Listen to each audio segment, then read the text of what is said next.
श्री राधे भगवंताची परम पावन कथा। मनुष्याने जीवनामध्ये आपली व्यथा दूर करायची असेल तर काय ऐकावी? भागवत कथा ऐकावी। कारण देवाची कथा असते आणि मनुष्याच्या जीवनाची व्यथा असते। व्यथा माणूस म्हणतो ना, महाराज काय सांगावे आमच्या जीवनाची व्यथा। जर व्यथा दूर करायची असेल तर ऐका भागवत कथा, त्याने आपल्या जीवनाची व्यथा सहजगत्या दूर होईल। कारण संसार हा दुःखमय आहे, तर परमार्थ हा सुखमय आहे। परमार्थात आल्यानंतर आनंद प्राप्त होतो आणि संसारामध्ये गेल्यानंतर क्षणाक्षणाला दुःखाच्या ठेचा लागतात। म्हणून कथा ऐकायची आणि त्या पद्धतीने आपण भगवंताची कथा श्रवण करत आहोत। काल आपण तृतीय स्कंद संपल्यानंतर चतुर्थ स्कंदाला प्रारंभ केला। त्यामध्ये स्वयंभू मनू आणि शतरूपा राणी या दोन्हींचा संवाद आपण ऐकला। त्यांच्या संसारातील काही गोष्टी आपण जाणून घेतल्या। त्यांनी काय काय केलं, कसं कसं केलं, त्यांचा संसार किती मोठा झाला। भगवान आकुतीचा विवाह रुची महाराजांबरोबर झाला। देवहूतीचा विवाह कर्दम महाराजांबरोबर झाला आणि तिसरी कन्या असणारी जिचं नाव आहे प्रसूती, त्या प्रसूतीचा विवाह झाला दक्ष महाराजांबरोबर। परंतु पुढे काय झालं? शुकाचार्य महाराज आणि परीक्षिती राजाचा संवाद चाललेला आहे। दोघ जण बोलतायत बघा। काहींच्या बोलण्याला संवाद असं म्हटलं जातं, तर काहींच्या बोलण्याला विवाद असं म्हटलं जातं, तर काहींच्या बोलण्याला वाद असं म्हटलं जातं। कधी कधी वाद बरा पण विवाद बरा नाही। तुम्ही म्हणाल असं कसं काय म्हणता महाराज, वाद बरा पण विवाद चांगला नाही? हो, कारण वादातून एखादी गोष्ट जर साध्य होत असेल तर माणसाने नेहमी वाद करीत जावा। तुकोबाराय म्हटले ना, देवा अहो तुमच्या साधू संत महात्म्यांबरोबर वाद करण्यातच आनंद आहे। करिता स्वामी सवे वाद अधिक अधिक आनंद, अधिक आनंद आहे। किंवा वाद करण्यामध्ये, तुमच्या बरोबर संवाद करण्यामध्ये आनंद आहे। का? तर तुमच्या एका एका सिद्धांताची प्राप्ती आम्हाला होईल। म्हणून साधू संत महात्मे देवामध्ये जे बोलणं होत असतं त्याला संवाद म्हणतात। तुमच्या आमच्यामध्ये जे बोलणं होतंय त्याला विवाद म्हणतात। बाया नळावर पाणी भरायल्यानंतर जे घागर लावण्यासाठी भांडणं करतात त्याला कोणतं बोलणं म्हणतात? त्याला विवाद म्हणतात, विवाद। बरं आता प्लास्टिकच्या घागरी आल्या, त्याच्यामुळे जरी एखादी घागर फेकून मारली तरी लागणार नाही। पण जुन्या काळामध्ये पितळाच्या घागरे होत्या। एक घागर घातली की पुन्हा डबल नळाला यायचं कामच नाही। याला जे बोलणे त्याला विवाद असं म्हटलं जातं आणि शास्त्राच्या दृष्टीने तर्क वितर्क करणं याला वाद असं म्हटलं जातं। आणि म्हणून परीक्षिती राजा आणि शुकाचार्य महाराज या दोघांमध्ये चाललेला संवाद आहे। समोरच्याने उत्तरही तसंच द्यायचं आणि प्रश्न सुद्धा तशाच पद्धतीचा विचारायचा। असं सुंदर संवाद चाललेला असताना त्याच्यामध्ये परीक्षिती राजा विचारतो, महाराज काल मला 2 मुलींचा संसार कसा झाला हे सांगितलं, आज मला 3ऱ्या मुलीची कथा सांगा। त्यावेळेस शुकाचार्यजी महाराज परीक्षिती राजाला सांगतायत, राजा काय झालं? दक्षाला स्वयंभू म्हणून एक कन्या असणारी प्रसूती देऊन टाकण्यात आली आणि दक्षाला देऊन टाकल्यानंतर आनंदाने संसार चालू आहे। त्या दक्ष महाराजांना एकूण 16 कन्या झाल्या। किती मुली झाल्या? 16 मुली झाल्या। त्यातील 13 कन्या या धर्माला दिल्या, 1 कन्या अग्नीला दिली, 1 कन्या पितृगणाला दिली आणि 1 कन्या भोळ्या शंकरांना दिली। तिचं नाव आहे सती। बाकीच्या सगळ्यांचा वंश विस्तार वाढला, पण सतीचा मात्र वंश विस्तार वाढला नाही। आणि वाढ न झाल्यामुळे, संसार पुढे न का झाल्यामुळे परीक्षिती राजा विचारतो, असं का झालं? का त्यांचा संसार वृद्धिंगत झाला नाही, हे आम्हाला सांगा। त्यावेळेस परीक्षिती राजा सांगू लागला, शुकाचार्य जे बोलतायत, राजा, एके दिवशी ब्रह्मदेवांच्या सभेमध्ये दक्ष राजाला पद मिळालं, प्रजापती नावाचं। आणि पद मिळालं की मनुष्याच्या जीवनामध्ये अहंकार निर्माण होतो, मद निर्माण होतो, मत्सर निर्माण होतो आणि त्याला असं वाटत होतं की माझ्यासारखा आता या त्रैलोक्यामध्ये कोणीच नाही, मी म्हणजे सर्वस्व आहे, मी म्हणजे या जगाचा मालक आहे। पद मिळालं आणि पद मिळाल्यानंतर कॉलर टाईट करून दक्ष महाराज चालू लागला। एके दिवशी ब्रह्मदेवांच्या प्रांगणामध्ये देवादेवांची मीटिंग भरलेली आणि मीटिंग भरल्यानंतर अचानक दक्ष महाराज त्या सभेमध्ये आले। भगवान शंकरही होते, पण बाकीचे सगळे देव दक्ष महाराज आल्याबरोबर उठून उभे राहिले, पण महादेव आणि ब्रह्मदेव उठून उभे राहिले नाहीत। दक्ष महाराजांना मात्र त्याचा राग आला नाही। नसू द्या म्हटले, ब्रह्मदेव आपल्या वडिलांसारखे, पण बाजूच्या लाईन मध्ये बघितलं तर आपले जावाई सुद्धा खालीच बसलेले, राग आला।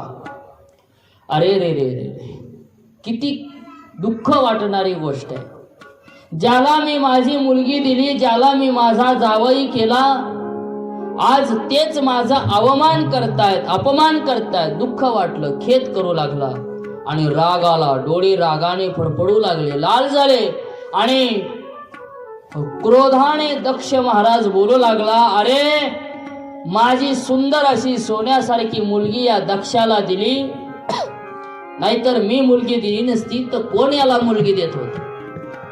पण आज माझा जावाई लेकासारखा असतो, पण माझा अपमान केला, खाली बसला, खेद वाटू लागला। बघा, माणसाला सन्मान नाही दिला की मनुष्याला फार अपमान वाटतो। म्हणून ज्याचा त्याचा सन्मान ज्याची त्याला दिलाच पाहिजे। ज्या त्या वयामध्ये, ज्या त्या काळामध्ये आपापला सन्मान प्राप्त करण्यासाठी माणूस तळपळतो। एखाद्या जागेवर नाव नसेल तर माणूस सहज म्हणतो, अरे आपलं नावच नाही, तिथं जायचं कशाला? सन्मानासाठी माणूस रात्रंदिवस तडफडत असतो।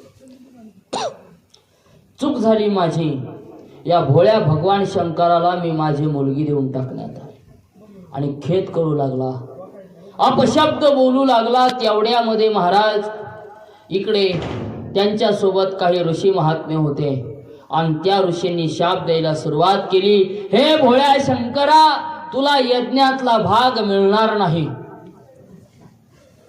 आणि भगवान शंकरासोबत नंदी महाराज होते। नंदी महाराजांनी शाप दिला भृगु ऋषींना, दक्ष महाराजांना, तुम्हाला बोकडाचं मस्तक बसेल। आणि इकडे शाप दिला, तुम्ही पाखंडी व्हाल। पाखंडी म्हणजे परमार्थ कराल, पण कसा परमार्थ कराल? झाडाखाली बसून चिलमीत काय असते? चिलीम भक्त व्हाल, त्याला पाखंडी म्हणतात।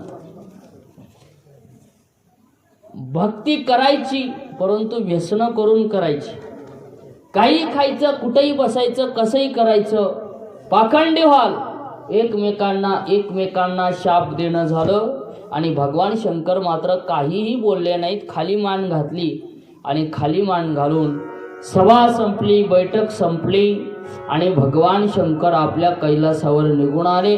दक्ष महाराज आपल्या राजधानीमध्ये निघून गेले। काही काळ बरासा आतमध्ये गेला। काही काळ गेल्यानंतर भगवान शंकर आणि दक्ष महाराज बोलणं चालणं नाही, फोड नाही, काही नाही. सासरे आणि जावयाचं कट्टर भांडण लागलं. काही काळ मध्ये गेला. दक्ष महाराजांनी प्रजापती सौ नावाचा यज्ञ करायचा ठरवला आणि यज्ञ करायचा ठरवल्यानंतर यज्ञाचं आयोजन केलं. सर्व देव देवता ऋषी महात्मे सगळ्यांना निमंत्रण दिलं. पण इकडे भगवान शंकरांना निमंत्रण दिलं नाही. बाकीचे 15 जावई सगळ्यांना निमंत्रण आहे, पण आमचे भोळे भगवान शंकर त्यांना मात्र सन्मान नाहीये, बोलावलेलं नाहीये. पत्रिका लिहिली, पाठवली. मायबाप, का भगवान शंकरांना निमंत्रण नाही? तर बाकीचे 15 जावाई श्रीमंत होते, पण आमचे भोळे भगवान शंकर मात्र श्रीमंत नव्हते आणि म्हणून त्यांना मात्र निमंत्रण पाठवलेलं नाहीये. योग्य वेळ झाली. सगळे देव ऋषी महात्मे सगळेजण शृंगार करून दक्षाच्या नगरीकडे निघालेले आहेत. कशासाठी? यज्ञाला जायचंय, यज्ञाला जायचंय. देवई चतुर होते. नेमकं विमान सजवलेलं कैलास पर्वत आला की थोडं खाली आणायचं, मोठा आवाज सोडायचा विमानाचा आणि वरून देवाच्या पत्न्यांनी म्हणायचं, बघा की हो, आपला आणि त्या दक्षाचा काहीच संबंध नाही, तरी सुद्धा आपल्याला बोलवलंय. आणि हे भगवान शंकर दक्ष महाराजांचे सख्खे जावाईत, पण त्यांना निमंत्रण नाही. सती मातेला थोडं वाईट वाटायचं, दुःख वाटायचं, खेद करायची. पण म्हणावं कसं आपल्या मालकाला की चला आपल्या तुमच्या सासऱ्याच्या इथे यज्ञ, धडपत्रिकाही नाही, काहीच नाही, काहीच नाही, बोलवलेलं नाही, कसं जावं? आतमध्ये खेद करते, विचार करते, बोलावं की नाही, बोलावं की नाही, पण राहवलं नाही. महाराज, माहेरची ओढ असते आणि माहेरच्या ओढापायी माणूस सतत तिकडे तिकडे धावत असतो. राहवलं नाही सतीला. भगवान शंकर ध्यानस्थ बसलेले असताना सती माता विचारते, होय हो, बोल. नाही, मी काय म्हणते हो, तू काय म्हणतेस तेच मी ऐकतोय, सांग. नाही, मला असं म्हणायचं होतं. अरे सांग ना, काय म्हणायचंय ते सांग. तुमच्या सासऱ्याच्या इथे यज्ञ आणि सगळे देव चाललेत, मग आपण सुद्धा गेलं पाहिजे.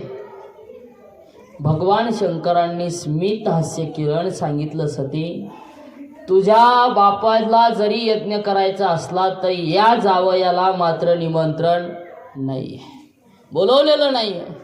आपण तिकडे गेलं नाही पाहिजे सती.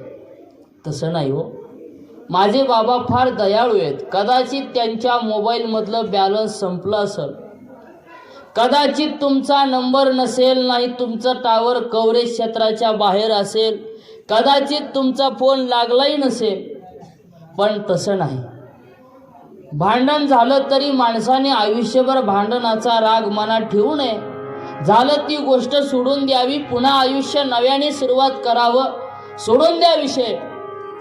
माझे वडील फार दयाळू आहेत, तुमचे सासरे आहेत ते, आपण गेलं पाहिजे. सते, ज्या ठिकाणी मान नाही, सन्मान नाही, त्या ठिकाणी माणसाने गेलं नाही पाहिजे. जिस घर पे आदर मान नहीं, उस घर पर जाना ना चाहिए. ज्या घरी आपल्याला आदर सन्मान नाही ना सती, त्या घरी आपण कधीही गेलं नाही पाहिजे. जिथे आपल्याला बोलवलं नाही तिथे आपण जाऊ नये. मनुष्याने शास्त्र असं सांगतं की काही ठिकाणी बोलवलं तर जावं. पहिलं लक्षात घ्या, जागेत ना सगळे. कथा याच्यासाठीच असते, काही गोष्टी शिकण्याकरता. काही ठिकाणी माणसाने बोलवलं तर जावं, काही ठिकाणी माणसाने न बोलवलं तरी सुद्धा जावं, नाही बोलवलं तरी जायचं, आणि काही ठिकाणी बोलवलं तरी सुद्धा जायचं नाही. किती झाले? 3 झाले. काही ठिकाणी नाही बोलवलं तरी जायचं. वाहेगावला सप्ताह चालू आहे, नाही पत्रिका आली, नाही बोलवलं तरी जायचं. इथं कोणी म्हणणार आहे का तुम्ही का आलात म्हणून? महाराज म्हणतात ना, अहो, न बोलवता आपण त्याच्या गावाला गेलं पाहिजे. एक जनार्दनी दत्त हा विसावा, एक जनार्दनी दत्त हा विसावा,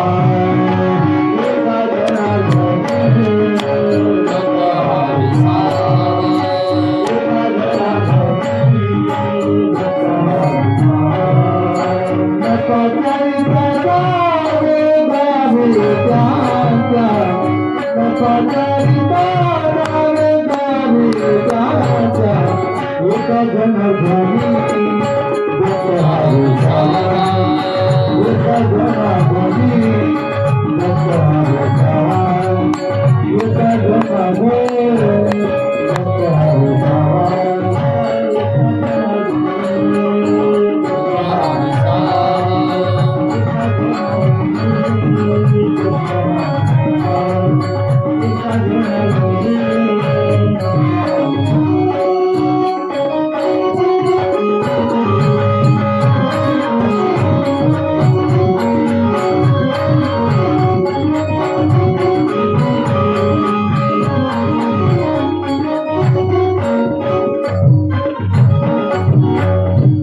एका जनार्दनी दत्त हा विसावा आणि न पाचारिता जावा गावा त्याच्या. नाही बोलवलं तरी जायचं. कुठं? देवाकडे जात असताना. नाही जरी बोलवलं तरी जायचं. पण काही ठिकाणी येऊ द्या राहू द्या. उद्या कोणी म्हणू नये की महाराजाच्या कथेला कुत्र सुद्धा नव्हतं. ते कुत्र सुद्धा आहे म्हणजे म्हणायला काही राहत नाही. कोण्यातरी जन्मातलं पुण्य असेल बिचाऱ्याचं, किमान प्रदक्षिणा मारून तरी गेलंय मंडपाला. माणसं एवढी व्यस्त झाली की मंडपात यायला वेळ नाही. ते बिचाऱ्याला तेवढं का होईना भाग्य मिळालंय. माणसं महाराज कुत्र्याला मांजरायला कथाच ऐकू देत नाही, कीर्तनात बी येऊ देत नाहीत. आणि पुन्हा म्हणतात काय सांगावं, कोणीच नव्हतं तिथं, कुत्र सुद्धा नाही. त्याच्यापेक्षा येतेत बिचारे, ऐकते थोडं इकडं तिकडं बसतेत. एका गावाला कुत्र कथा ऐकायला होतं. लातूरमध्ये काळे गल्ली नावाचं मोठं ठिकाण आहे. रामलिंगेश्वर देवस्थान आहे, तिथं कथा असते. पण त्या कुत्र्याला अशी सवय आहे की सगळ्यात पुढच्या कडीचा स्वतः कुत्र असतंय. कोण? कुत्र. प्रचंड समुदाय असतो. शहरातली कथा आहे, मोठं देवस्थान आहे. पण कुत्र्या आणि ते जागा सुद्धा बदलत नाही. कथा त्याला सवय लागली, ते वाजलं की ते पुढे येऊन बसते. कीर्तन असू द्या, कथा असू द्या, संपेपर्यंत उठत नाही, कुठं जात नाही, काही नाही. शहाण्या माणसासारखी पुढं बसून मस्त कथा ऐकतंय आणि महाराजाकडं बघत कथा ऐकतंय. कीर्तन सुद्धा ऐकतंय. 8 दिवस मंदिरातच राहिला असतंय. आणि त्याची काय साय सोय. पुन्हा लोक माय मावल्या येताना चपात्या आणतात त्याला. का? आता एवढं 3 तास बसून कथा ऐकतंय म्हणल्यावर त्याला खायची सोय थोडी का? वर्षभर अक्कल लातूर जगवतंय, त्याला पोटासाठी फिरायची गरजच नाही. काही प्राणी भाग्यवान असतात. पुढं आपण जडभरत राजाची कथा पाहतो ना, त्यावेळेस हरिणीची कथा येते. अनेक प्राण्यांची उदाहरणं आहेत की ज्यांनी प्राण्यांच्या देहामध्ये येऊन सुद्धा परमार्थ केला. कधी काळी पुण्य केलेलं असतंय. बहुतेक ते मागच्या काळात वारकरी असन, पण जरा वसवस करीत असन आणि म्हणून तिकडे गेलं महाराज ते. पण त्याला आता वाटतंय की आपण सुद्धा जावं भजनात, कीर्तनात, कथेत. सते माणसाने काही ठिकाणी बोलवलं तर गेलं पाहिजे. कुठे गेलं पाहिजे? लग्न असेल, काही सोयऱ्या धायऱ्याचा कार्यक्रम असेल, तिथे माणसाने बोलवलं तरच जायचं. फोन आला तरच जायचं. उगा रिकामा शहाणपणा करायला जायचं नाही. पण काही ठिकाणी माणसाला बोलवलं तरी सुद्धा जायचं नाही. कुठं? कुणी जर म्हणलं चला जरा चौकात भांडणं लागले, तुम्हाला बोलविले, नको बुवा म्हणायचं. कारण माणसं एका तरीची नसतात. काहीचा जन्म गेला पण कुणाला सुख लागू दिलं नाही. बऱ्याच लोकांनी अख्ख्या गावाला सुख लागू दिलं नाही. कुणाची सोयरीक जमली, मोडणाऱ्यात नाव याचंच, कोणाचं काही झालं याचंच. म्हणजे माणूस कधी कधी एखाद्या माणसाने आपल्याला बोलवलं तरी सुद्धा जायचं नाही. कारण एका माणसाचं अख्खं आयुष्य गेलं होतं, त्याने कोणाला सुख मिळू दिलं नाही. शेवटी अंतकाळ जवळ आलेला होता, पण जाता जाता विचार केला, आयुष्यभर लोकांना त्रास दिला, कोणाची सोयरीक जमू दिली नाही, कोणाचा धुरा ठेवला नाही, कोणा भावाभावाचं जमू दिलं नाही, लगेच वाटण्या करून टाकल्या, कोणाच्या घरात सुख समाधान नांदू दिलं नाही, लोकांच्या अन्नात माती कालवण्याचं काम केलं. आता म्हणला आयुष्य आपलं कडेला आलं, पण जाता जाता आपल्याला शिक्षा झाली पाहिजे म्हणला. आणि म्हणून मरते वेळेस त्यानं पत्र लिहिलं, प्रिय गावकरी, मी अमका अमका तमका तमका पाटील, माझी अशी इच्छा आहे की मी आयुष्यभर तुम्हाला सुख मिळू दिलं नाही, समाधान मिळू दिलं नाही. माझी अशी इच्छा आहे की जाता जाता एवढी आपल्याला प्रार्थना आहे की मी मेलो की मेल्यानंतर मला चौघाच्या खांद्यावर नेऊ नका. मग मेल्यानंतर गावातून मला बैलगाडीला बांधा आणि अख्ख्या गावातून ओढत ओढत फरफटत न्या. पत्र लिहिलं, खाली आपला विश्वास म्हणून सही टाकली आणि ठेवलं महाराज तिथं. गावकरी सगळे म्हणले, वाचलं, म्हणले आयुष्यभर यानं आपल्याला त्रासच दिलाय, बरं झालं मेलाय. पण जाता जाता बिचारीची एकच इच्छा शिल्लक राहिली, एवढी तरी कशाला ही करायची. बसू दे बस. गोपाल कृष्ण भगवान की जय जय श्री राधे.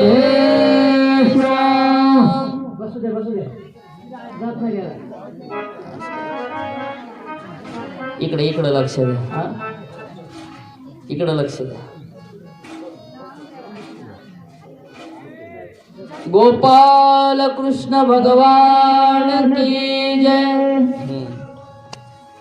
शेवटची इच्छा आहे, आपण ती इच्छा पूर्ण केली पाहिजे. म्हणून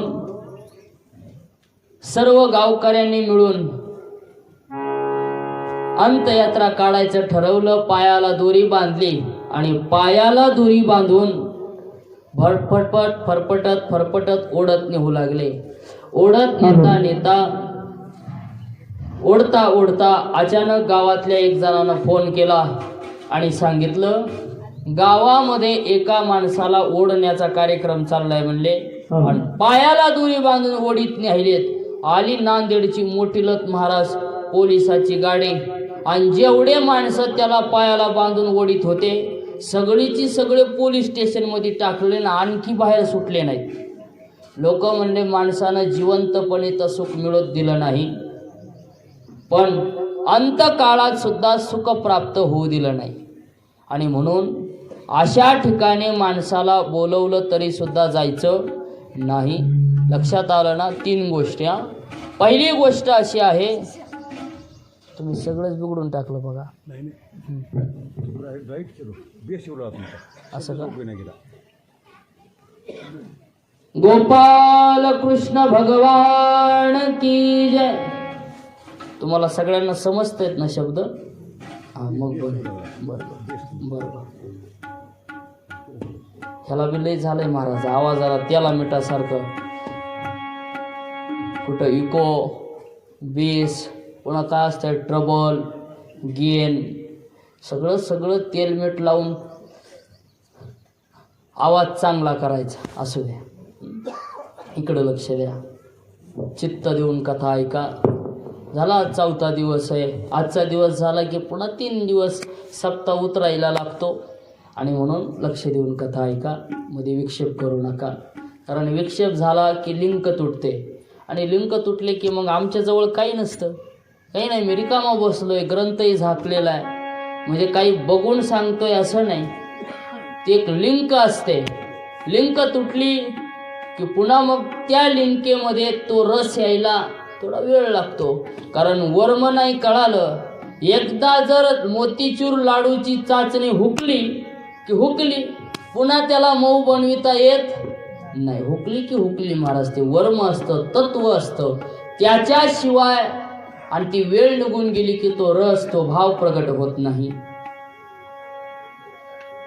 सती आपण जाणं योग्य नाही. आपल्याला बोलवलं नाही, आपल्याला निमंत्रण नाही, आणि मग आपण कशाकरिता जायचं? नको. तसं नाही हो, पण माझे सासरे फार दयाळू आहेत. माझे वडील तुम्हाला नक्की बोलवलं असेल, आपण गेलं पाहिजे. नाही म्हणतो ना सते, नाही जायचं. जर आपल्याला न बोलवता आपण जर तिथे गेलो तर ते आपल्या मृत्यूला कारणीभूत होईल, ते आपल्या मरणाला कारणीभूत असेल, आणि म्हणून आपण गेलं नाही पाहिजे. पण माय माऊल्यांना माहेरला जाण्याची ओढ फार असते. आमचे ज्ञानोबराय म्हणतात ना, मनुष्याच्या जीवनामध्ये माहेर हे त्याच्या सुखाचं ठिकाण असतं, आवडीचं ठिकाण असतं. त्याला नेहमी नेहमी आपल्या माहेराला जावं असं वाटत असतं. म्हणून ज्ञानोबराय म्हणतात, माझ्या मनाची ती आवड आहे की मी माझ्या माहेरला गेल्याशिवाय राहणार नाही. जाईन गे माये तया पंढरपुरा आणि भेटेन माहेरा आपुलिया. बाई बाई जाते ग माहेराला, बाई बाई जाते ग माहेराला, बाई बाई जाते ग माहेराला,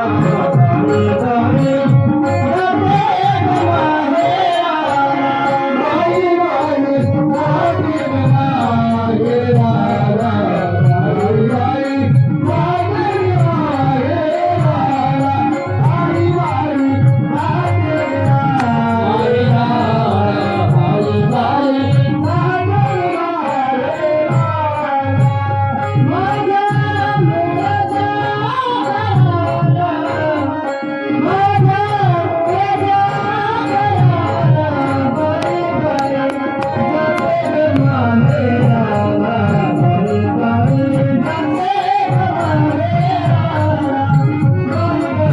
जाते ग माहेराला,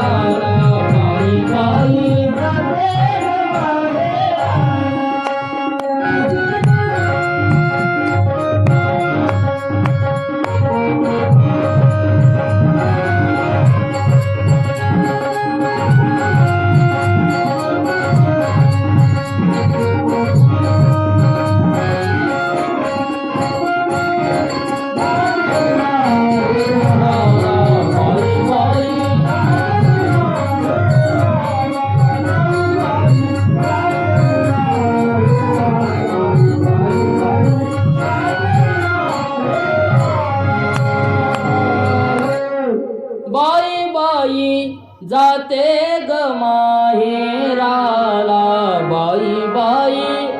चला माहेरला जायचंय, जाईन गे माये.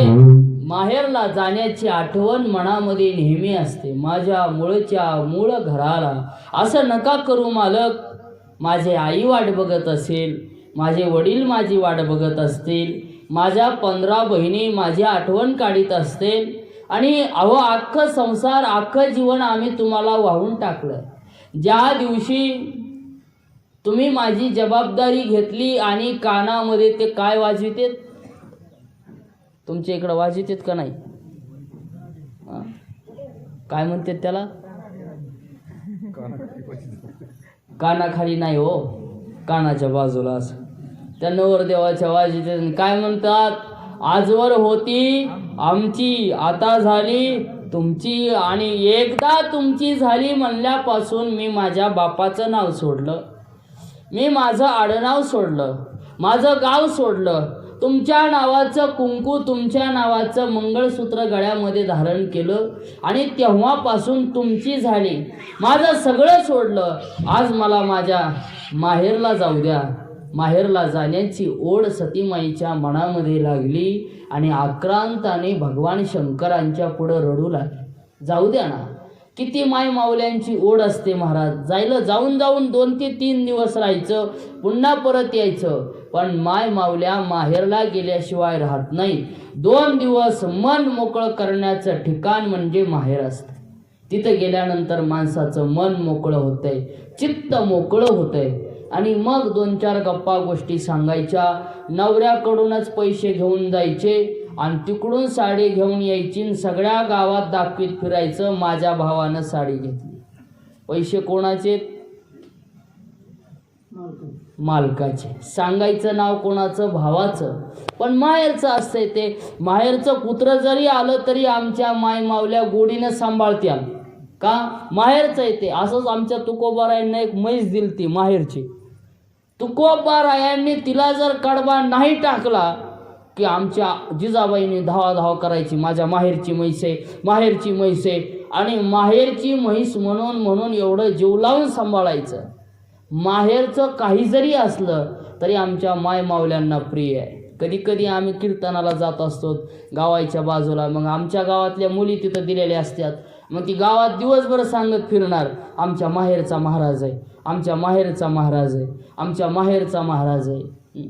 आता तुमच्या इकडं आल्यानंतर काय ना, ह्या गावचे त्या गावला, वाह्या गावाला आलं की इंजा गाववाले बरबडीवाले म्हणतात आमच्या इथलेच महाराज आहे. आणि इथून तुमच्या गावात दुसरीकडे गेलं की तुमच्यातले काय म्हणतात, आमच्या इथलेच महाराज. बरं आहे तुम्ही आमचा आम्हाला म्हणतात, हेच मोठं कौतुक आहे. माहेरची गोडी असते, माहेरची आवड असते. सती माता सुद्धा याला अपवाद नव्हती. मालक, असं करू नका. माझं सर्वस्व तुम्हाला मी जीवन अर्पण केलंय. आता काहीही माझ्या जीवनामध्ये शिल्लक नाही. फक्त मायबापांचे 2-4 दिवसाचे सुखाचे शब्द मला मिळू द्या आणि जाऊ द्या. सते, जाण्याला अडचण नाही, पण आपल्याला बोलवलं नाही असं का बरं? अरे आपल्याला निमंत्रण नाही, बाकीचे सगळे श्रीमंत माणसं आहेत, आपण गरीब. पण सती मात्र ऐकायला तयार नव्हती. सतीने मायबाप राग केला आणि सांगितलं, जा, तुम्हाला यायचं नसेल नका येऊ, मी मात्र गेल्याशिवाय राहणार नाही. आणि निघाली महाराज आपल्या बापाच्या गावाकडं. माहेराकडं ताड ताड ताड ताड पायानं चालू लागली. मागून गण पाठवले आणि गण पाठवल्यानंतर सती माता रागाने पुढं चालती. मनामध्ये विचार करते, माझे जर मालक सोबत आले असते तर माझ्या बाबांना किती आनंद झाला असता. माझे भगवान शंकर सोबत आले असते तर आईला आनंद झाला असता. सगळ्यांच्या गाठी भेटी बोलणं झालं असतं. मी सगळ्यांना दाखवलं असतं आमचे मालक असे तसे आहेत. मनामध्ये विचार करते, पण आमच्या मालकाला कळतच नाही म्हटली. किती जरी सांगितलं तरी ती ऐकायला तयार नाही. आणि दक्ष महाराजांच्या त्या गावामध्ये पोहोचली. आणि गावात पोहोचल्यानंतर पाहिलं, यज्ञाला सगळे देव उपस्थित आहेत, फक्त आपल्याच मालकांची उणीव आहे. बाकीचे सगळे आपले दाजी भाऊजी आलेले आहेत, पण आपल्या मालकांचं नाव कुठेही लिहिलेलं नाही. हे सतीने पाहिलं आणि डोळ्यातून घळघळा अश्रू वाहू लागले. आणि विचार करते, खरंच आहे, हे सगळं जग पैसावाल्यांचं आहे. सब पैसे के भाई अपना कोई नहीं. या जगामध्ये सगळे लोक महाराज दिल्या घेतल्याचा व्यवहार करतात. तुमच्या जवळ खिशामध्ये रुपयाही नसेल, तुमच्याकडे कोणतंही पद नसेल, तर या जगामध्ये लोक तुम्हाला मान सन्मान देणार नाहीत. तुकोबाराया म्हटले ना, जर माणूस धनवंत असेल तर त्याला सगळ्या ठिकाणी मान्यता आहे. धनवंताला बुद्धी सर्व मान्यता आहे. मान्यता आहे सर्व मान्यता आहे. धनवंताला बुद्धी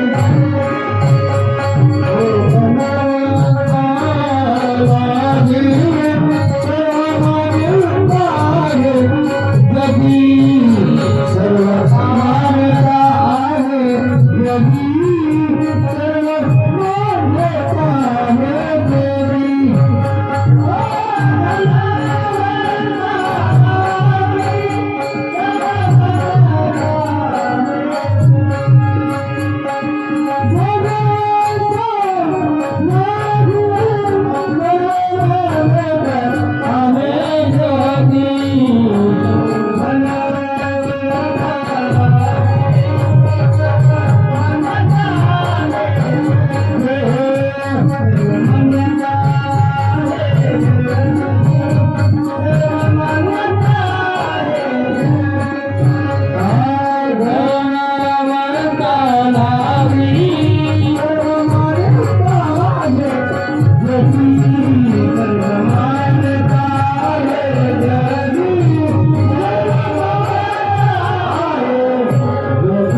सर्व मान्यता आहे जगी.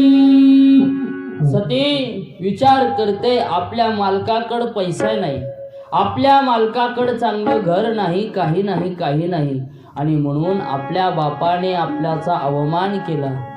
माझ्या मालकाचा अपमान झाला, दुःख वाटू लागलं. कारण परिस्थिती बिकट असली की परिस्थिती माणसाला सर्व शिकवते. कसं जीवन जगायचं, कसं वागायचं, कोणाचा अपमान करायचा, कोणाचा सन्मान करायचं, हे परिस्थिती माणसाला सर्व शिकवत असते. आज विचार करते आमच्याकडे पैसा नाही ना, म्हणून आम्हाला कोणी सन्मान देत नाही. तुकोबराय म्हणतात ना, इथे सगळं जग पैशावरती चाललेलं आहे महाराज ना बाप ना भैया आणि सबसे बडा रुपया. सगळी लोक रुपया करता आहेत. सब पैसे के भाई अपना कोई नहीं. इस जगत में सभी लोगों को पैसा चाहिए, धन चाहिए, आदमी नहीं. पैसा नको आहे. म्हणून प्रत्येक माणूस धनाच्या पाठीमागे धावलेला आहे. अहो सहज आहे. पैसा तेरो तीन नाम, परशा परसू परसराव. ज्याच्याकडे एकही रुपया नाही त्याचं नाव परशा. हे परशा इकडे, त्याचं नाव परशा आहे. पण ज्याच्याकडं कामापुरता टोलेजंग पैसा आहे, लोक त्याला काय म्हणतात, परसो.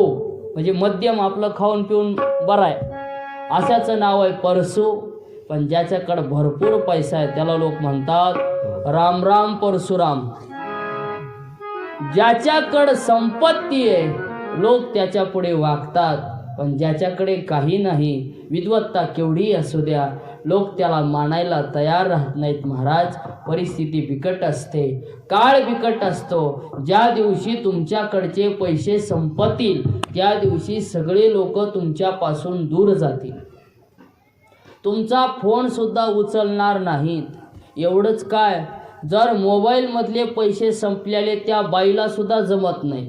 कुठल्या, त्या मोबाईलमधल्या. फोन लावला की ती म्हणते आपका बॅलन्स खत्म हुआ है, आप पहिले रिचार्ज करो और फिर बात करो. म्हणजे ती सांगते आधी पैसे टाक आणि मग पुढचं बोल. म्हणजे मोबाईलमधली बाई सुद्धा जर पैशाशिवाय बोलू देत नसेल तर समाजात आणि संसारात आपल्याला पैशाशिवाय कोण जवळ टिकू देईल. जन हे सुखाचे दिल्या घेतल्याचे, अंत हे काळीचे नाही कोणी. कोणी जवळ येणार नाही. मायबाप एका बहिणीचा भाऊ बहिणीचा विवाह करून देत असताना गरीब परिस्थिती होती, लग्न लावून गरीबाच्या घरामध्ये दिली. परंतु भावाची संपत्ती थोडी थोडी वाढू लागली, भाऊ मोठा होऊ लागला. बहीण मात्र आहे त्या परिस्थितीमध्ये जीवन जगायचं, करायचं, खायचं, आपलं राहायचं. पण भावाची श्रीमंती वाढली. 4 खेड्यामध्ये भावाचं नाव झालं. सगळे लोक ओळखू लागले. मोठमोठे लोक घरी येऊ जाऊ लागले, विचारपूस करू लागले. भावाने मुलीचं लग्न जमवलं आणि लग्न जमवल्यानंतर आपल्या भावाच्या मुलीच्या लग्नाची पत्रिका ज्या गावामध्ये बहीण दिली होती ना, त्या बहिणीच्या गावात आली. पाहिलं आणि पाहिल्यानंतर शेजारच्या बाई धावतच आल्या आणि सांगितलं, का हो तुमच्या घरात पत्रिका आली का नाही? का अहो आमच्या मालकाच्या नावाने तुमच्या भावाने पत्रिका आणून दिली. कसं काय हो? तर त्याच्या मुलीचं लग्न आहे. आणि तुम्ही सख्खी बहीण असून तुम्हाला माहिती नाही? नाही हो माहिती, कल्पनाच नाही. तुम्हाला सांगितलं नाही? नाही सांगितलं. बरं जाऊ द्या, आमच्या भावाकडून कदाचित नाव विसरलं असेल. पत्रिका वाचली आणि डोळ्यातून थेंब थेंब पाणी गळतंय. डबडबल्या डोळ्याने पत्रिका वाचत असताना पत्रिकेवरती थेंब गळलेत आणि ती बहीण बोलते, काकू या पत्रिकेवर तुमच्या मालकाचं नाव खोडा आणि माझ्या मालकाचं नाव टाका. का तर माझ्या मालकाला कामावरून संध्याकाळी आल्यानंतर मला दाखवता येईल की माझ्या भावाने तुमच्या नावाची पत्रिका पाठवली आणि आपल्याला लग्नाला जायचे. जमल तसं. संध्याकाळी भाऊ आला, पतिदेव आले आणि पतिदेव आल्यानंतर विचारपूस चालू केली, का हो माझ्या भावाच्या मुलीचं लग्न आहे, आपण गेलं पाहिजे. त्याने तसंच सांगितलं, आपल्याला बोलवलं नाही तर आपण जायचं नाही. अहो नाही, पण आम्हाला तरी जाऊ द्या, तुम्हाला जायचं असेल जा, पण मी मात्र येणार नाही, कारण अंगावर फाटके कपडे आहेत, आपल्याला बोलवलं नाही, नाही जायचं. पण बहिणीला ओढ असते. गेली बिचारी, जायचं ठरवलं. लेकरांना संध्याकाळी सांगितलं, बाळांनो उद्या आपल्याला मामाच्या गावला जायचं. खरंच आई मामाच्या गावला जायचे? हो नक्की जायचे. काय मिळेल आपल्याला तिथे? अरे मामाने मला नवी साडी घेतली असेल, तुम्हाला नवे कपडे घेतले असतील, मोतीचूर, गुलाबजामुन, सगळं सगळं काही खायला मिळेल. आपल्याला तिकडे जायचं. खरं म्हणते साहेब. हो. पहाटे पहाटे पिशवी भरली, गरम पाण्याने स्नान केलं, होते ते फाटके कपडे घातले आणि माहेरची एसटी धरली. आणि एसटीत बसल्यानंतर लेकरांना आनंद होता. अधूनमधून विचारायचं, आई आलं का मामाचं गाव, आलं का मामाचं गाव? येईल येईल बाळा, आत्ता जवळ आलंय जवळ आलंय. एसटीतून बहीण खाली उतरली. वायरच्या पिशवीमध्ये एक धुडकं होतं, आपलं काहीतरी नेलं म्हणून. ती पिशवी आणि लेकरं दोन्हीकडून दोन फाटकी चडी, जुनी साडी अंगावरती घातलेली, लेकरांना फाटके कपडे घेऊन बहीण भावाच्या इथे गेली. तिला असं वाटलं होतं की माझा भाऊ म्हणेल बरं झालंच ताई आलीस. पण आता मात्र कोणीही विचारायला तयार नव्हतं. भावाने लांबून पाहिलं आणि बहिणीच्या जवळ आला. रागाने डोळे मोठे केले. सांगितलं, तुला कोण म्हटलं होतंय? कशाकरिता आलीस? तुला न बोलवता का आलीस? अरे माझ्या भाचीचं लग्न आहे म्हणून आले. अजिबात थांबायचं नाही. जर इथल्या लोकांनी विचारलं ह्या कोण आहेत, तर मी कोणत्या तोंडात सांगू की ही माझी बहीण आहे? चल चालतं हो. भावाने हाताला धरलं आणि मंडपातून ओढत ओढत ओढत मंडपाच्या बाहेर काढलं. धाय मोकळून बहीण रडत होती आणि लेकरं जवळ घेतले. पुन्हा बसस्टँड गाठलं आणि बसस्टँड गाठल्यानंतर लेकरं म्हणू लागले, आई मामानं तर नवे कपडे आपल्याला घेतलेच नाही, खायला बी दिलं नाही, तुला बी नवीन साडी नाही. तू तर म्हणत होतीस की आपला मामा आता मोठा झालाय, आपला मामा आपल्याला हे घेईल ते घेईल, मग आता का नाही आई दिलं काही? त्या माईने दोन्ही लेकरं बगलामध्ये घेतले आणि पंखाखाली झाकल्यासारखं डोळ्याला पदर राहून रडू लागली. सांगू लागली, बाळांनो आपला मामा आता आपला राहिला नाही, तो मोठ्यांचा झालाय. आता त्याला मोठ्यांची गरज आहे. आपण गरीब माणसं आहोत, आता आपली त्याला विसर पडलाय. बाळांनो आपली चटणी भाकरी हीच आपल्यासाठी चांगली. परत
भावाचे कोणी तुझे नव्हे रे कोणी अंती जाशील एकल प्राण्या माझे माझे म्हणून.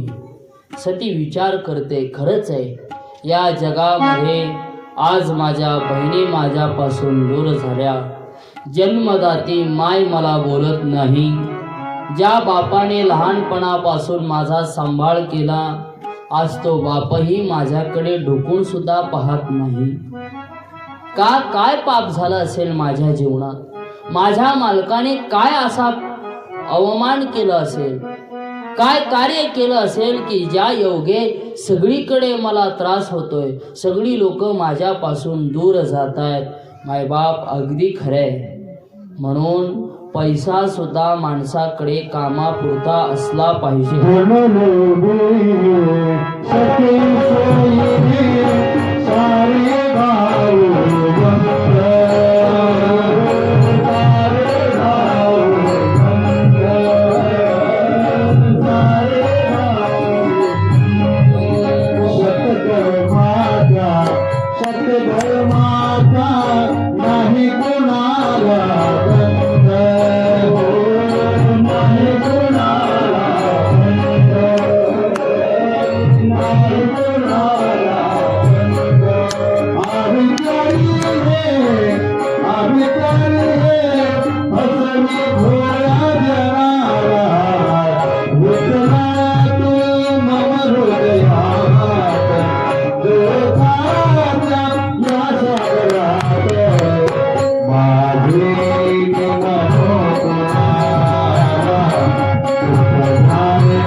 जगामध्ये आपल्याला आपलं कोण म्हणावं हाच मोठा प्रश्न आहे.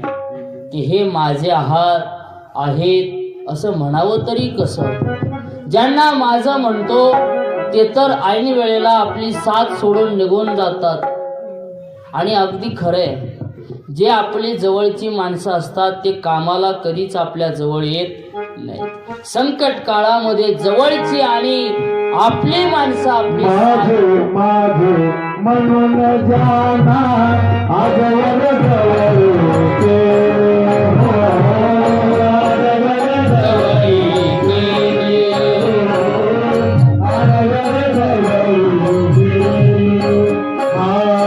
संकट समाऊ जीवन सारे दूर दूर पडून गेले.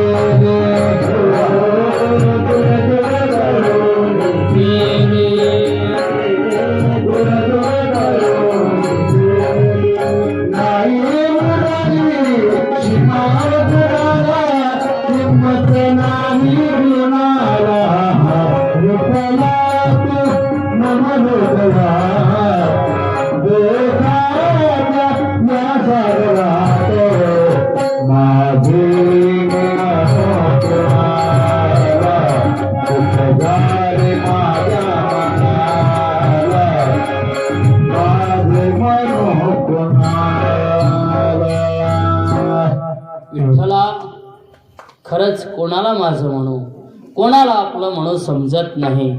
सतीने जरा जवळ गेले आणि जवळ गेल्यानंतर वडिलांच्या मुखाकडे पाहिलं. वडील मात्र बोलत नाहीत. आईला बोलायची इच्छा आहे पण वडिलांच्या धाकाने आई सुद्धा बोलत नाही. बाकीच्या 15 जणी जवळ आल्या पण सतीची टवाळकी करू लागल्या, टिंगल करू लागल्या. कागद सते, तुझ्या नवऱ्याने गाडी घेतली की नाही का आणखी बिगर डिझेलच्या गाडीवरच फिरतय? काही नवीन वाहन घेतलं का नाही का आणखी त्या नंदीवरच बसलेला आहे? खाली मान घालायची, काही बोलायचं. दुसरीने यायचं, विचारायचं का ग आता काही कपडे फपडे घेतले का नाही का आणखी तेच घालून फिरतोय? तरी शांत बस. काही पावडर का लावतोय का राखस लावतोय? कुणी काही म्हणून सती मातेला हिणवू लागलं. दुःख वाटलं. सगळ्यांचं ऐकून घेतलं. जाऊ द्या, म्हणतच असतात आपले मालक तसेच, म्हणून म्हणतात माझे मालक चांगले असते तर बाकीच्यांनी मला तरी नावं कशाला ठेवली असते, पण आमचं गिऱ्हाईकच तसलंय, काय करणार.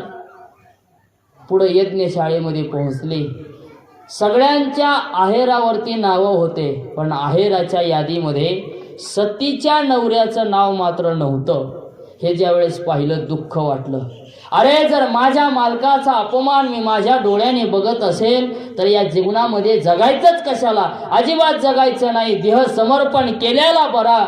म्हणून सती मातेने उत्तर दिशेकडे तोंड केलं, हात जोडले आणि प्रार्थना केली. देवा, जाता जाता एवढीच प्रार्थना करते की या भोळ्या शंकरासारखाच पती मला पुढच्या जन्मामध्ये सुद्धा प्राप्त व्हावा. आणि भगवंताचं नामस्मरण करत करत योगाग्नीने सतीने दक्ष राजाच्या यज्ञामध्ये आपला देह समर्पित केला. आणि समर्पित केल्याबरोबर एक गण धावत धावत धावत धावत आला. प्रभूजी, शंकरजी, आपल्या आईसाहेब गेल्या, आपल्या आईसाहेबांनी देहत्याग केला, त्यांनी जीवन संपवलं. हे भगवान शंकरांनी ऐकल्याबरोबर क्रोध निर्माण झाला. कपाळामधून रुद्र बाहेर पडले. तिसरा डोळा भगवान शंकरांनी उघडल्याबरोबर महाराज जिकडे तिकडे रुद्र बाहेर पडून क्रोधित झाले. त्या यज्ञाच्या दिशेने धावू लागले. नंदी धावतोय, रुद्र धावताय. धावता धावता धावता त्या यज्ञामध्ये टाकलेला सगळा मंडप होता त्या रुद्रांनी भूतांनी फाडून काढला. यज्ञाचा नाश करायला सुरुवात केली. यज्ञामध्ये स्वयंपाक करण्यासाठी जेवढे पातेल्यात भाजी शिजवली होती सगळीची सगळी भाजी सांडून टाकली. चपात्या फेकून दिल्या, अन्न शिजवलेलं टाकून दिलं. यज्ञामध्ये जे हवन करायला ऋषी होते त्या ऋषींचं नाव होतं भृगु ऋषी. हे महाराज म्हणजे साधा महाराज नव्हता, डेंजर महाराज होता. कोण? भृगु ऋषी. ह्या पट्ट्यानं देवाच्या छातीवर लात मारली. कोणाच्या? महाराज तरी कसला असेल बघा. मग ह्याच्या त्याच्या नाही, देवाच्या छातीवर लात मारली. मारली तर मारली, अशी मारली की ती देवाच्या आणखी छातीवर खूण आहे डाव्या बाजूला. आणि देव म्हणतोय कसा का असाना माझा भक्त आहे. देवाने ते भूषण म्हणून धारण केलं भृगु ऋषींची लात. महाराजच नमुन्याबाज होता. म्हणला असले रुद्र तयार झालेत ना, त्या यज्ञामध्ये समिधा घ्यायची, अपहत रक्ष अपहत रक्ष अपहत रक्ष म्हणून त्या भृगु ऋषीने यज्ञामध्ये समिधा टाकायची. तसं म्हणल्याबरोबर यज्ञातून काही सैन्य निर्माण होऊ लागलं, बाहेर येऊ लागलं. ह्या रुद्रायचं यज्ञामधून बाहेर येणाऱ्याचं युद्ध लागलं. एकमेकांचं भांडण लागलं. युद्ध करता करता करता एक जी रुद्र आला ते बी राक्षसच होतं महाराज. जसा आला तसा त्याने भृगु ऋषीच्या तोंडावर लात मारली. लात मारल्याबरोबर सगळ्याची सगळे स्टँड रिकामे झाले. भृगु ऋषीचे 32शीच पडली. आणि मग दात न राहिल्यामुळे सगळंच कार्यक्रम मोकळा झाला. कुठंच जिबीला थारा राहिला नाही. आणि मग ते मंत्र म्हणताना बी बरोबर येईना, अफलत लक्ष असं म्हणायचं त्यांनी महाराज. म्हणजे मंत्र बरोबर येणार. बघा तुम्ही, ज्या माणसाचे दात पडले त्या माणसाला बोलायला गेलं की नुसती हवाच बाहेर येते, जिबीला थारा राहत नाही. मग 24 तास कार्यक्रम चालू असते सारखा. दात नसल्यामुळे ती जीभ शांत बसत नाही. मंत्र चुकीचे येऊ लागले.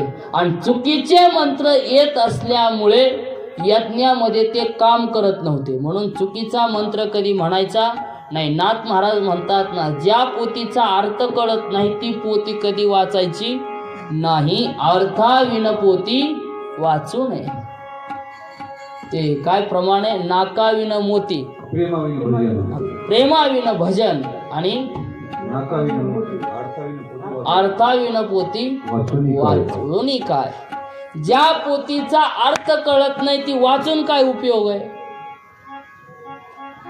ज्याचं नाकच चांगलं नाही त्यानं मोती घालून काय उपयोग आहे. आणि प्रेमात भजन हे असलं पाहिजे. अवमान झाला. सगळ्या रुद्रांनी त्या भृगु ऋषींच्या मस्तकावर लात मारल्यामुळे 32चे 32 दात पडले. तितक्यात एक रुद्र धावत धावत धावत आला आणि दक्ष महाराजाचं मस्तक पकडलं, धडापासून वेगळं केलं आणि पुन्हा बसू नये म्हणून ते मस्तकच महाराज त्या यज्ञात टाकून दिलं, हवन केलं. आणि मग मात्र यज्ञाचा विध्वंस झाला. आणि विध्वंस झाल्यानंतर सगळे देव विचार करू लागले, चांगलं काम बंद पडलं नाही पाहिजे, ते पुन्हा चालू झालं पाहिजे. म्हणून सगळे देव एकत्रित आले आणि एकत्रित येऊन सगळे देवाला विनंती करू लागले, भगवान तुम्ही देवांचे देव आहात, महादेव आहात, आता मात्र तसं केलं नाही पाहिजे. माणसानं थोडा शहाणपणा घेतला पाहिजे, समजूत घेतली पाहिजे. तुम्ही तात्काळ जाऊन त्या दक्ष राजाचा यज्ञ पूर्ण केला पाहिजे. म्हणजे लोक सासऱ्या जावयाच्या भांडणात कोणी सुद्धा बोलत नाही. आणि मग भगवान शंकरांना थोडी समजूत घातली. समजूत घातल्यानंतर पुन्हा यज्ञ करायचा ठरविला. पण म्हणले आता जे मंत्र म्हणणारे ऋषी होते त्यांना दात नाहीत, पुन्हा नकली डुप्लिकेट दात बसविले. कुणाला? भृगु ऋषीला. म्हणून लोक म्हणतात आता आता आलंय दात बसवायचं. हे पहिल्यापासून आहे. कधीपासून? पहिल्यापासून आहे. पुन्हा दात बसविले भृगु ऋषींना.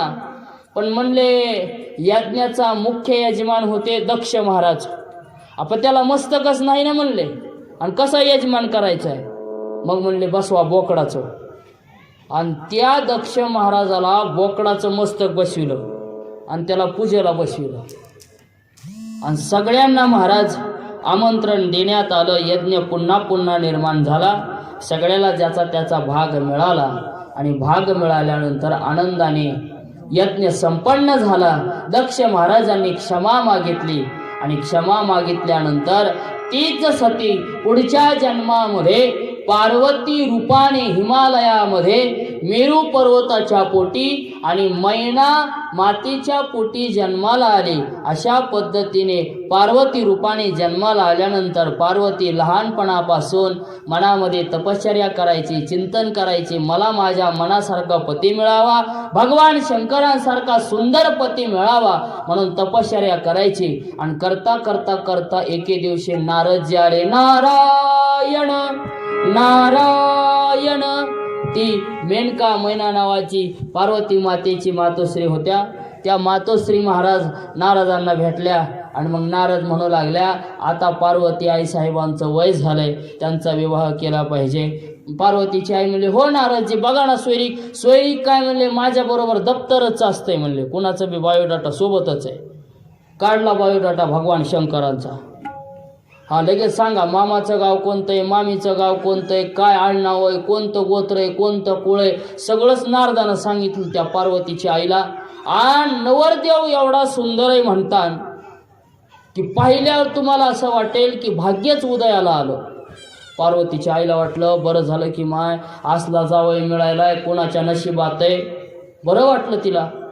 आणि नारदावर विश्वास ठेवून ब्रह्मदेवाच्या साक्षीनं सोयरीक जमविले. कोणाची? जागेत ना? कोणाची जमवली?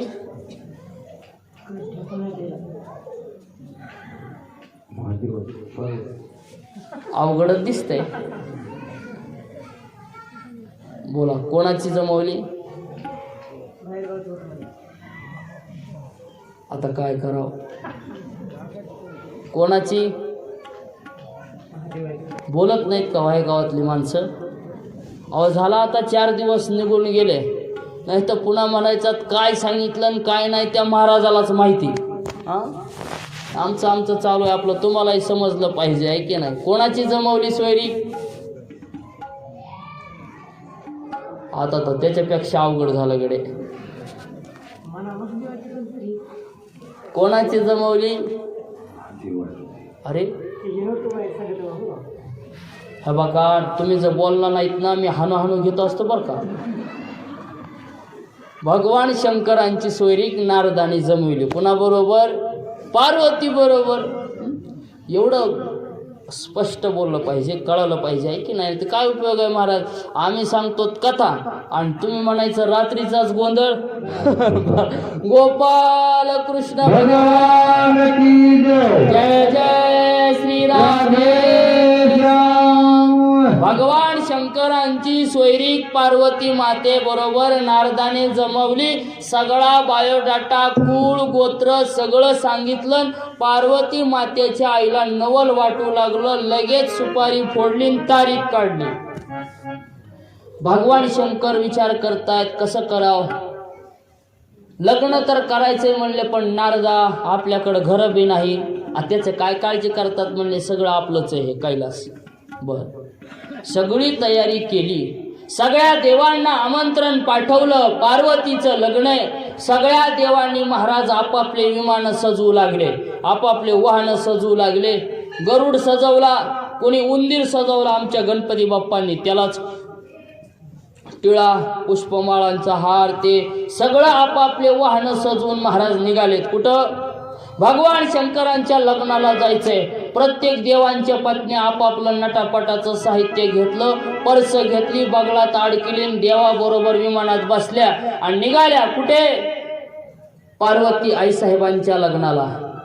पण जाता जाता भगवान शंकर विचार करतायत, लग्न तर माझं आहे आणि हेच देव नटून चाललेत. जगातला पहिला नवरदेव आहे. नवरदेवापेक्षा जास्त सजलेले वराती होते. सगळे नटून थटून निघालेत. बाकीचे भूत प्रेतगण विचार करू लागले, हे देव येईन ते देव येईन, पण कुणीच येईना.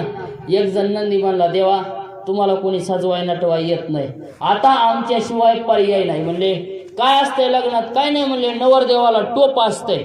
आपण कसला टोप करायचा? कशाचा टोप? म्हणले ह्या देवाला एवढ्या मोठ्या जटा आहेत, त्या जटा अशा गुंडाळल्या महाराजांनी, जटाचा टोप बनविला. पुन्हा आणखी काय असते म्हणले, टोपावर तुरा असते म्हणले, तुरा. मग काय करावं? एका सर्पाला घेतलं जे फडी काढून बसते, त्या सापालाच त्या जटाला गुंडाळून म्हणले, उगं फडी काढून बस. ते फडी काढून बसलं महाराजवर, झाला टोप तयार. पुन्हा म्हणले नवरदेवाच्या कानामध्ये कुंडला असतात. मग काय करायचं? उगं बारीक बारीक इती भरचे साप असे कानाला गुंडाळले आणि खालून विंचू चिटकीला असा, इकडून एक विचू आणि इकडून एक विचू, आणि त्याचे कुंडल तयार झाले. पुन्हा म्हणले नवरदेवाला सफारी ड्रेस पाहिजे. आपल्याला तर तसलं नाही. म्हणले ज्याच्यावर आपले महादेव बसते तेच गुंडाळूत. ते व्याघ्र चर्म घेतलं आणि कमरेला गुंडाळलं, पण ते बसच ना. म्हणले बेल्ट लागते. कसला बेल्ट? बऱ्याच लोकांचे बेल्ट वापरण्याचे नमुने अलग आहेत. एक जण महाराज इन करून दारात बसला होता आजोळात त्याच्या, आणि त्याला असं वाटायचं कुणी बी आलं की लोकांनी मला म्हणावं साहेब साहेब. आणि नेमकं महाराज मंदिरात दर्शन घेऊन असं वाट्यावर बसलो होतो. मी दर्शनाला गेलो आणि दर्शनाला गेलो, विचारलं मला कुणाच्या ढोराकडे असतात? ते म्हणला महाराज एवढा बूट घातला, विण केली, तुम्ही ढोराकडे कसं काय म्हणतात? बरोबर ओळखीलं तुम्ही. मी म्हणलं तुझं लक्षणच सांगते ढोराकडचे. कसं काय? म्हणला अहो इन केली ना म्या. इन जरी केली असलीस तरी तुझ्या पॅन्टीला बटन नाही, कमरेचा करदोडाच पॅन्टीवर घातला होता आणि एवढी एवढी तुराट्याची काटकी घालून त्या करदोड्याला असा पिरा माळून ठेवला होता. जुन्या काळातली बेल्ट आहे. भगवान शंकरांच्या कमरेला ते बसच ना व्याघ्र चर्म. मग काय करायचं? एक साप घेतला बारीक आणि त्याला सांगितलं हे बघ अजिबात ढिलं व्हायचं नाही. ते कमरेला आवळून बसविलं महाराज ते व्याघ्र चर्म, आणि सुंदर असे बाजूबंद सापांचे घातले, गळ्यामध्ये बारीक बारीक साप लटकविले, आणि पावडर म्हणले लावा राख. स्मशानभूमीतली सगळी राख भगवान शंकरांना लावली, विभूती लावली आणि वरात निघाली. अगोदर म्हणले देव देव पुढे पाठवायचे. कुठे? हे बाकीचे सजलेले देव पुढे निघाले, आणि निघाल्यानंतर सगळ्या देवाने नवरदेव बघितला. म्हणले ह्या नवरदेवाबरोबर जर आपण गेलो तर आपला पाहुणचार बिघडायचा. म्हणले ह्या नवरदेवाच्या आधीच आपण गेलो पाहिजे. सगळे देव आधीच निघून गेले. नंदी बोलताय देवा आता जायचं कसं? बोलवा म्हणले आपले पाहुणे. कोण कोण पाहुणे होते?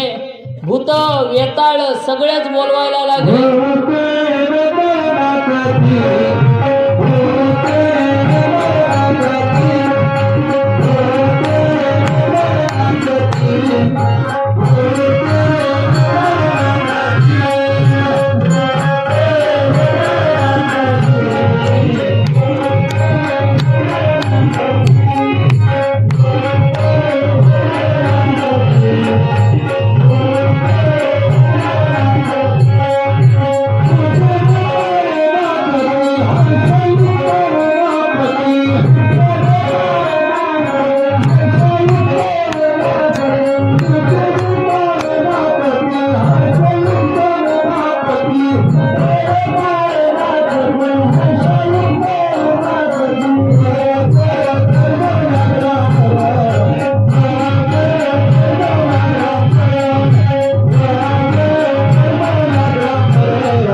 सगळे पिशाच भूत वेताळ सगळे जमा झाले. महाराज रुद्र जमा झाले आणि असलं सुंदर होतं. कुणाचं पोटावर तोंड होतं, काय काय भूतायचं.